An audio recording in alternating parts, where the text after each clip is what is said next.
tiburones, que es lo que nos vas a descubrir. Hoy vamos a juntar un poco de todo. Tiburones, democracia, importancia del mar, todo. Exacto. La parte más importante, vamos a poner un poco en situación a nuestros oyentes. ¿Cómo de importantes son los océanos en nuestra vida? Yo creo que la manera más fácil de responder es tener esa imagen desde el espacio, ¿no? Que nuestro planeta lo llamamos Tierra, pero realmente es azul. La gran mayoría son los océanos y esos océanos pues dan unos servicios con los que no contamos a lo mejor en el día a día, pero nos proporcionan el oxígeno, regulan el clima, todos estos cambios climáticos que estamos teniendo y que vemos ahí el anticiclón, enseguida el mar y las diferentes corrientes regulan la temperatura, como decía antes, nos dan oxígeno, un montón de servicios que no tenemos en cuenta. Perfecto. Estáis llevando una campaña que se llama Stop Fining. A mí me gustaría que nos explicaras primero qué es exactamente la palabra fining, para que los oyentes... Sí, es un término del inglés. El finning viene de fin, que es aleta, y el finning es esa práctica que traduciríamos al español como aleteo, que es cortar las aletas de un animal, en este caso los tiburones, porque tienen más valor que el resto del animal, entonces descartan el tiburón y lo lanzan por la borda, porque claro, hay un límite, ¿no?, de capacidad de carga en los barcos y prefieren llenarlo de aletas que tienen más valor que no de tiburones. Tenéis una propuesta de ley que queréis llevar al Parlamento Europeo. Sí, el finning está prohibido en Europa desde 2013. Es uno de los pocos sitios en el mundo en el que está regulado y se hizo a través de una ley que se conoce comúnmente como la ley de aletas naturalmente unidas al cuerpo, que hace que los tiburones pues tengan que llegar a puerto ya con las aletas. Pero desde 2013 que se hizo esa ley hasta ahora, que han pasado unos cuantos años, nos hemos dado cuenta de que hay ciertas cosas que esta ley no consigue cambiar. ¿Cómo, y por es ejemplo? Que Europa es exportador e importador de aletas de otros países que no tienen esta ley. Entonces el finning ocurre en otros países, si ocurre en Europa es mínimo y es ilegal, pero en otras regiones del mundo sí que ocurre, se diezman las poblaciones de tiburones y esas aletas entran por el mercado internacional a Europa, se tratan o se preparan para exportarlas y venderlas a un alto precio a otros mercados, como puede ser, por ejemplo, el mercado asiático. Pues una verdadera hipocresía, porque si estamos diciendo aquí no podemos hacerlo, pero luego, sin embargo, compramos, seguimos aceptando estas prácticas. Claro, es un gran problema en realidad, porque yo creo que el ciudadano medio no es consciente. De hecho, ni siquiera creo que sea consciente de que se capturan tiburones y se comercializan.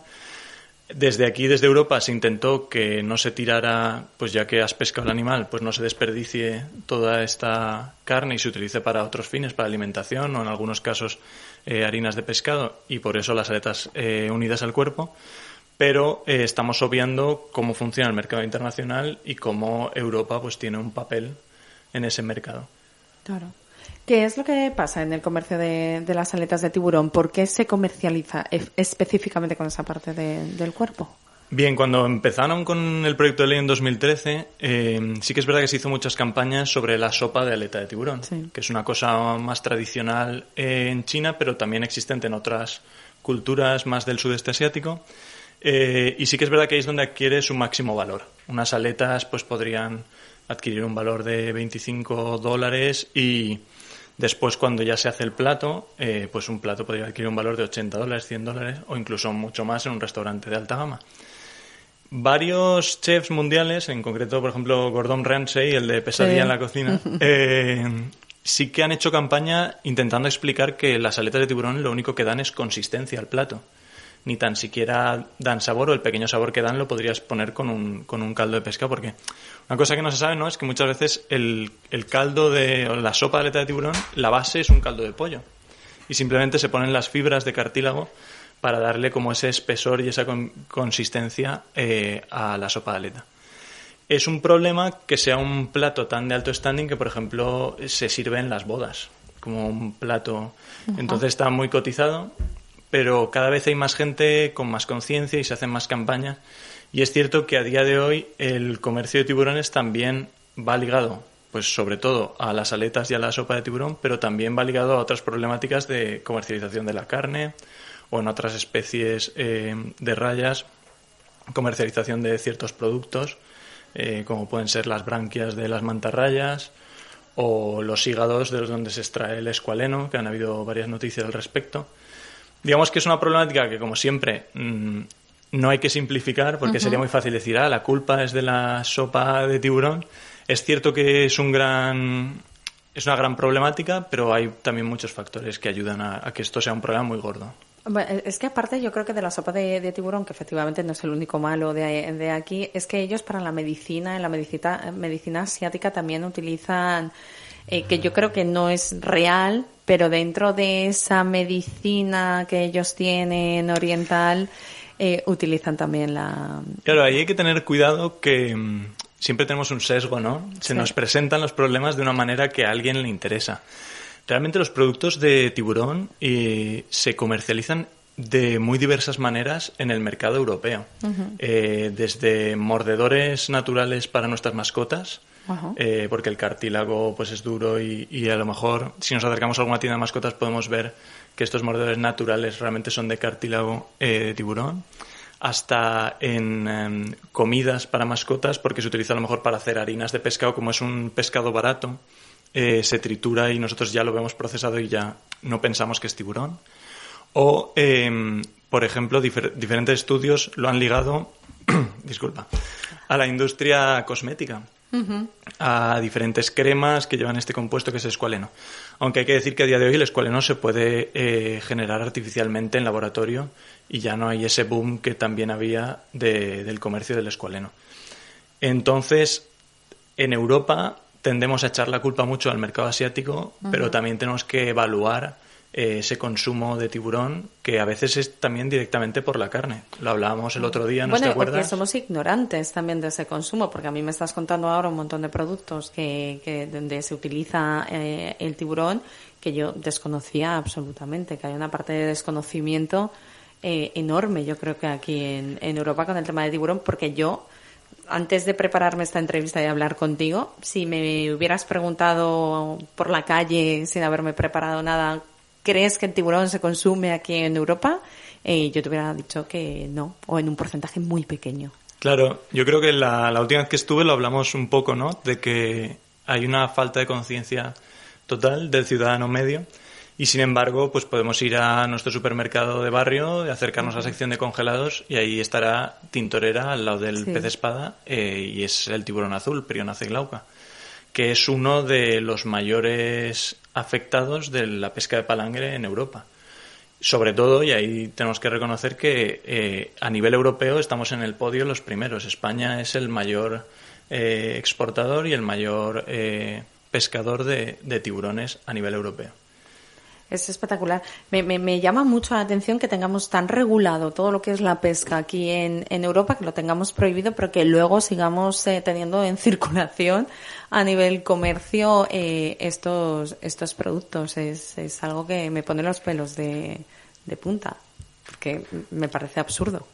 Como bien dices, Europa regula muy bien su pesca y aunque yo venga aquí a defender a los tiburones, tampoco quiero ponerlos por encima de ningún otro animal. Sí que es verdad que habrá algunas poblaciones de tiburones que podrán ser pescadas de manera sostenible. El problema de lo que venimos a hablar hoy, de la comercialización de las aletas, es que cuesta mucho entrenar a los inspectores a diferenciar las aletas, aparte de, por el volumen, estamos hablando de miles de toneladas, o sea, millones de kilos, que entran al mercado europeo y salen. No se puede revisar una a una todas las aletas. Entonces es mucho más fácil que especies que sí están amenazadas, especies que debería ser impensable que se pescaran, entren a través de este tipo de comercio. Pero es que es increíble lo del tema de la... Y luego hay un problema con la pesca furtiva, porque vimos hace poco un documental donde se vendía pescado en nuestras pescaderías y en nuestros restaurantes que no estaba controlado, como tú bien dices, en el tema de la pesca. El mundo de la pesca es como muchos otros mundos. Hay gente que hace muy bien su trabajo, hay gente que lo hará mal sin saber y hay gente que a sabiendas pues comete ciertas ilegalidades, quién sabe si por necesidad o simplemente por lucrarse y por ganar más dinero. Lo que sí que es cierto es que intentamos avanzar en esas regulaciones. Por eso esto es un proyecto de ley. Es un intento de mejorar la gestión que se hace de estas especies y de evitar un impacto muy grande. ¿Qué pedís exactamente en este proyecto de ley? Este proyecto de ley, si llega a conseguirse, que ahora luego veremos cómo conseguirlo. ¿Y cómo podemos ayudar? Lo que busca es prohibir la comercialización, la importación y exportación de las aletas de tiburón como producto. Siempre se deberían comercializar unidas al cuerpo del tiburón. Con lo cual estarías primero reduciendo mucho la demanda porque sería más costoso mandar desde aquí a España tiburones enteros hasta el sudeste asiático. Y por otro lado estás consiguiendo que sea mucho más sencillo para los inspectores que a lo mejor no tienen una formación específica el poder diferenciar especies ya claramente porque están unidas a un cuerpo que sí que es reconocible.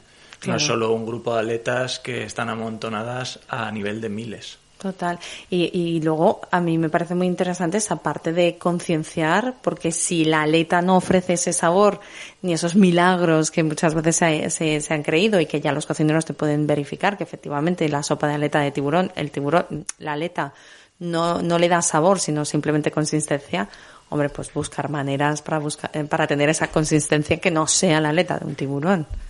El problema es que estamos hablando de cosas tradicionalmente muy arraigadas. Y a mí me gustaría ahora hacer como un ejercicio de trasladarlo aquí en España. No sé si nos escucha alguien de Andalucía, pero ¿y si le pidiéramos a los andaluces que el cazón en adobo, que el cazón es un tipo de tiburón, fuera otro pescado y no fuera cazón?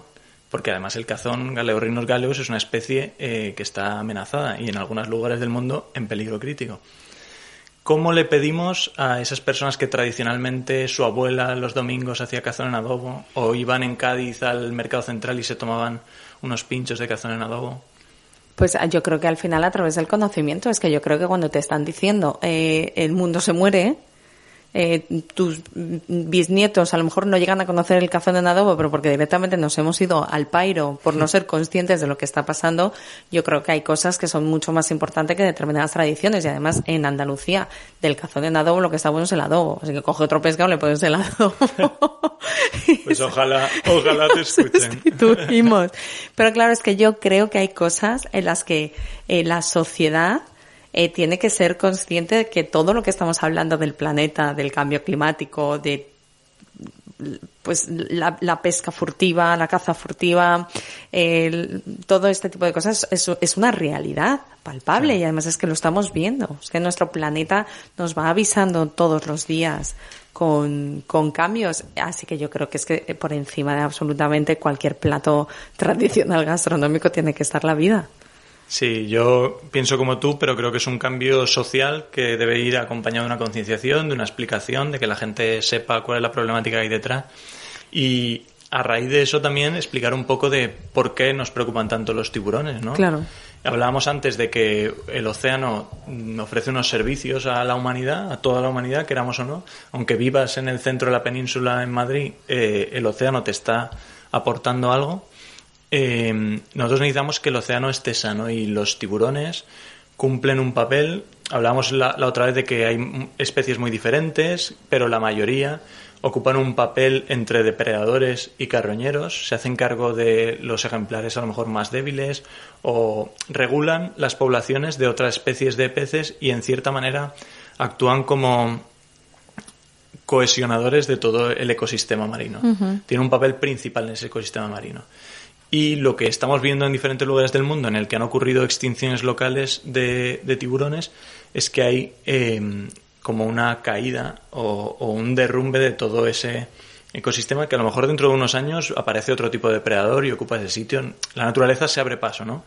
Pero quizá nosotros debemos ser más listos y antes de que se destruya y volverlo a construir, claro, proteger lo que tenemos. Total. Yo creo que también, Jaime, hay un problema en el conocimiento con el tema de los etiquetados. Estaba yo pensando con lo que estamos hablando, ¿no? Del supermercado cuando vas.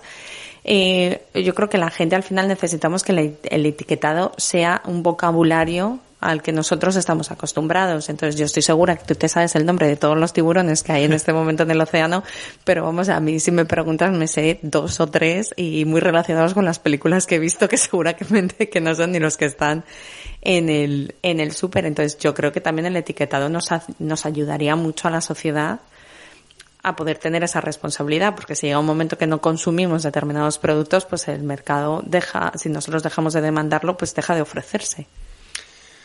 Sí, realmente esa es la mayor problemática, ¿no? Que hay un etiquetado engañoso o un etiquetado que busca un poco la confusión.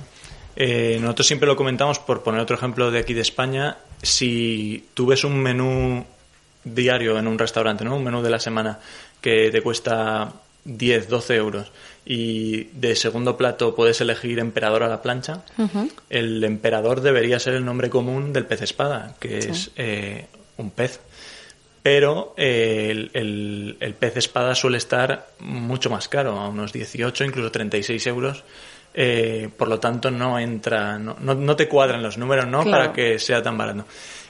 Muchas veces lo que se está vendiendo es un corte o de tintorera, que es más barato, que es tiburón azul, o de marrajo, que es un poco más caro, pero quizá tiene más sabor o se valora más. Entonces, ahí estamos consumiendo tiburón sin saberlo. Pero, claro, al ser un nombre común, ellos pueden utilizar eso. No se persigue el uso engañoso, ¿no? Pues que es un fraude. Eso es lo que nosotros pensamos, ¿no? Que el consumidor, en última instancia, hemos conseguido que en otras cosas las etiquetas sean súper completas, que tú puedas ver cuántos gramos de sal tiene algo, cuántos hidratos de carbono, y sin embargo, con algunas especies animales todavía el consumidor no sabe lo que está comiendo. Que es lo que es muy llamativo, porque al final tú cuando tienes un producto procesado que tiene 88 ingredientes, pues bueno, puede haber algún ingrediente que te lleve alguna duda o que no lo conozcas, pero es que cuando hablamos de un producto final, como es un pescado, es que el pescado se llama como se llama. Claro, y si nos fijamos en los ultraprocesados, o como hablábamos antes de los alimentos para nuestras mascotas, veremos harina de pescado. Claro, sí. 38%. ¿Esa harina de pescado de qué está hecha? ¿Cómo? Y yo creo que es un poco lo que debemos exigir, ¿no? a las autoridades.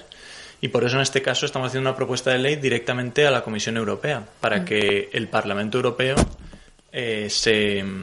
se haga cargo de la situación y tenga que discutir esta problemática si conseguimos que haya suficientes ciudadanos europeos preocupados por este tema. Claro.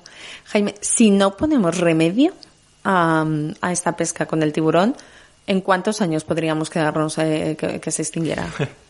Bueno, los titulares suelen estar muy de moda, ¿no? Decir, para 2050 subirán las aguas. Los científicos no somos profetas, se pueden hacer estimaciones y sobre todo hay efectos en cascada que no es fácil encadenar, ¿no? Lo que sí que está claro es que en los últimos... Las estadísticas pesqueras pues tardan varios años en procesarse, ¿no? Porque algunos puertos los publican más tarde. Los últimos datos, por ejemplo, que tenemos del puerto que más tiburones descarga en España, que es el puerto de Vigo, los últimos que yo conozca son de 2019 y ya se veía un descenso en las capturas desde los 2 años anteriores, 2017-2018. 2019 ya había muchas menos capturas. Esto no es porque los dejen de pescar, es simplemente porque cada vez hay menos. No los encuentran, claro. Claro. Y eso ha hecho que poco a poco la Unión Europea también se esté poniendo las pilas y en el último mes, a lo mejor alguno de los oyentes ha visto en los periódicos una problemática con el marrajo de aleta corta, que las cofradías de pescadores están reteniendo 60 toneladas de marrajo que dicen que no pueden comercializar, porque se ha demostrado que es una especie protegida por CITES, que es un convenio internacional, y España estaba haciendo oídos sordos a ese convenio, lo estaba comercializando. Y se ha puesto el Ministerio de Transición Ecológica un poco duro, pero para mí no es duro, es simplemente haciendo cumplir la ley. Cumplir la ley, efectivamente. Y entonces ahora de repente se han puesto en pie de guerra las cofradías. Que yo también aquí... Pero si es por el beneficio de ellos, al final. Claro, yo es lo que quería decir, que muchas veces parece que este tipo de iniciativas no se divida claramente a, entre comillas, ecologistas, porque al final en los que pedimos este proyecto de ley, pues no somos todos ecologistas, también hay científicos, también hay activistas, pero no somos un bloque contrario a la pesca. La pesca es una actividad socioeconómica muy grande para la sociedad española, pero tenemos que ver que lo siga siendo, que no tenga un efecto negativo sobre el patrimonio natural, que al final es de todos. No, y que si se lo cargan ellos el día de mañana, sus generaciones futuras no tendrán negocio tampoco. Si es que al final no es solamente la vida, sino el propio trabajo. Tendremos que regular todo esto para que realmente podamos seguir viviendo de la pesca. también. ¿Cómo podemos ayudar? Pues hemos estado hablando varias veces de que estamos con un proyecto de ley, ¿no? Esto es lo que se llama una iniciativa europea. Le pedimos a la Comisión Europea que se plantee una nueva ley. 7 ciudadanos de 7 países distintos de la Unión Europea han hecho un proyecto, se lo han enviado a la Comisión Europea y la Comisión Europea nos ha dado el visto bueno. Entonces tenemos un año, hasta enero de 2022, para conseguir 1 millón de firmas en toda la Unión Europea. Al menos 7 países deben cruzar un umbral de votos, que en España son 40.555. Llevamos 12.000, lo que significa que todavía nos quedan 38.000 votos por conseguir. Pero esta tarde nuestros queridos oyentes van a subir esa cifra, pero vamos, rapidísimamente. Eso espero. Cualquier ciudadano europeo mayor de 18 años con edad de votar puede entrar en la página oficial de la Comisión Europea, que simplemente poniendo en Google Stop Finning o Stop Matanza de Tiburones, el primero o el segundo enlace ya es la página oficial. Verá que el enlace de la página es de la Unión Europea y simplemente tiene que poner su DNI, su nombre y apellidos y firmar oficialmente. Al final esto es un ejercicio democrático. Nosotros como ciudadanos europeos le estamos pidiendo a la Unión Europea que regule esto.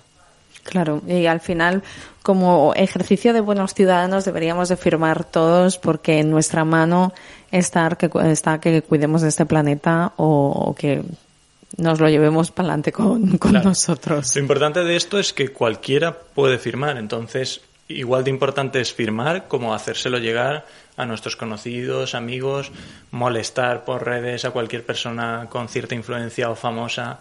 Justo esta mañana hemos tenido la alegría de que David Bisbal ha compartido en Instagram la iniciativa y ha pedido a la gente que lo firme, pues todas esas pequeñas ayudas claro. Nos harán llegar a las firmas. Deberíais de contactar con el Zapataki porque es súper amante de los océanos y de los animales que viven en los océanos, es pues verdad. Si alguien tiene su contacto, que nos lo haga llegar porque nosotros iremos pico pala. Nada, pero yo lo digo por las redes sociales porque claro. Es verdad que ella y su marido, como son surferos, etcétera, promueven mucho todo lo que es la vida pues eso estaría en genial. El océano. Así que nada, si algún oyente conoce al Zapataki, que nos lo diga. No hace falta que nos dé su número de teléfono, que también estaría bien. Pero vamos, con que le haga llegar la página web nos basta, ¿verdad? Exacto. Solamente pedimos eso. Jaime, muchísimas gracias y mucha suerte. Nada, muchísimas gracias a vosotros. Un abrazo muy fuerte. Un abrazo.